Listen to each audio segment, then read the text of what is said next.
মানুষ তাহলে ফ্লপ? বাংলাদেশে এত খারাপ রেসপন্স?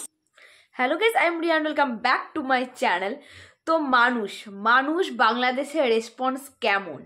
মানুষ কি তাহলে ফ্লপ হয়ে গেল? মানুষ কি তাহলে যে বাজেটটা খরচ করেছে সেই বাজেটটা তুলতে পারবে না? তো চলো এই সমস্ত ডিসকাশন নিয়েই কিন্তু আজকের এই ভিডিওটা সমস্ত কিছু তোমাদের কাছে ক্লিয়ার করে দেবো, এবং বাংলাদেশে কত কালেকশন করলো ডে ওয়ানে সেটাও তোমাদের সামনে তুলে ধরি। তো প্রথমেই বলি যে বাংলাদেশে গতকাল যে হলে দেখতে পাওয়া গিয়েছিল মানুষকে, সেগুলো কিন্তু প্রধানত সিঙ্গেল স্ক্রিন, এবং আজকে থেকে কিন্তু বহু মাল্টিপ্লেক্সে মানুষ আসতে চলেছে।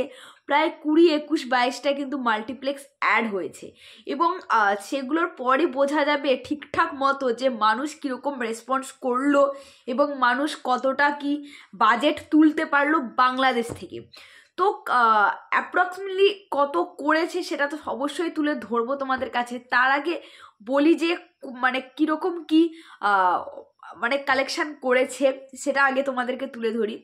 তো বাংলাদেশের চট্টগ্রাম বলো, ঢাকা বলো, তারপরে সিলেট বলো, এই সমস্ত জায়গায় কিন্তু মানুষ একটা ভালো মতো রেসপন্স দেখা গেছে, এবং বাংলাদেশে জিদ্দার যে ফ্যান ফলোয়ার্সরা রয়েছে তারা কিন্তু মানে প্রথম দিন কিন্তু জিদ্দাকে নিয়ে যথেষ্ট মাতামাতি করেছে, এবং মানুষ নিয়ে প্রচুর সেলিব্রেশনও করেছে, সেটা আমরা দেখতে পাই। ইভেন কিন্তু এটা বলা যেতে পারে যে জিদ্দা কিন্তু বাংলাদেশে কিন্তু মানুষ সেরকমভাবে প্রমোশন করেনি, শুধুমাত্র গতকাল একটা লাইভ করেছিল জিদ্দা, এর বেশি কিন্তু জিদ্দা বাংলাদেশে একদমই প্রমোশন করেনি যতটা সে ইন্ডিয়াতে করেছে। কিন্তু তারপরেও জিদ্দার যারা ফ্যান ফলোয়ার্সরা রয়েছে তারা কিন্তু যথেষ্ট সেলিব্রেশন করেছে মানুষ নিয়ে, এবং যেটা দেখে ভীষণ ভালো লাগছে। তো একটা হল রয়েছে চট্টগ্রামে, যেটা টিকিট প্রাইস 1000 টাকা টিকিট প্রাইস, কারণ সেখানে সিট সংখ্যা খুবই কম, এবং যেটার একটাই শো পাওয়া গেছিল 9:45, সকাল 9:45।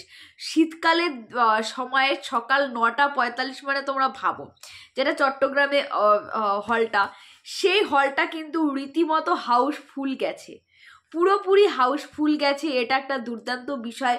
সকাল 9:45-এ 1000 টাকা টিকিট প্রাইস, সেই হলটা হাউসফুল গেছে। তো বুঝে না যে জিদ্দার ক্রেজটা কীরকম ছিল কালকে বাংলাদেশে।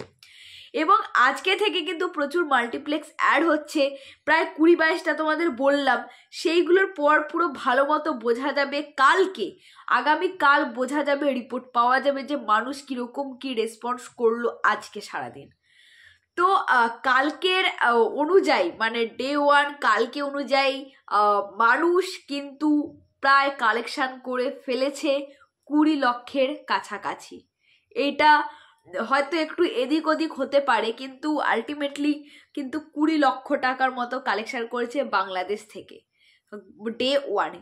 এবং সিনেমাটার বাজেট যে খুব বেশি তা কিন্তু নয়, এবং ভারতবর্ষে হয়তো সেরকমভাবে মানুষ চলেনি, বা মানুষ কিন্তু জিদ্দার অন্যান্য সিনেমা হলে যেই রকম মানুষজন হামলে পড়ে দেখতে যায় যেটাকে বলে, সেই রকম হয়তো মানুষের ক্ষেত্রে হয়নি, কিন্তু মানুষ গল্পটা কিন্তু ভালো, সেইটা কিন্তু আমাদের বুঝতে হবে। এবং মানুষ কিন্তু দেখতে যাচ্ছে, খুব যে একদম হাউসফুল হচ্ছে, প্রচুর যে শো হাউসফুল যাচ্ছে সেরকমটা না হলেও কিন্তু মানুষজন সিনেমা দেখতে যাচ্ছে, এবং বেশ ভালো মতো কিন্তু একটা কালেকশনও উঠে আসছে। এবার বিষয়টা হলো বাংলাদেশ থেকে কতটা কি কালেকশন করতে পারলো, সেটাই হচ্ছে মেন বিষয়। তারপরে বোঝা যাবে যে মানুষ হিট নাকি মানুষ ফ্লপ। তো ভিডিওটা কেমন লাগলো অবশ্যই কমেন্ট করে জানিও। দেখা হচ্ছে নেক্সট ভিডিওতে খুব শীঘ্রই। আর চ্যানেলে নতুন হলে চ্যানেলকে অবশ্যই সাবস্ক্রাইব করে দিও। দেখা হচ্ছে নেক্সট ভিডিওতে। টাটা।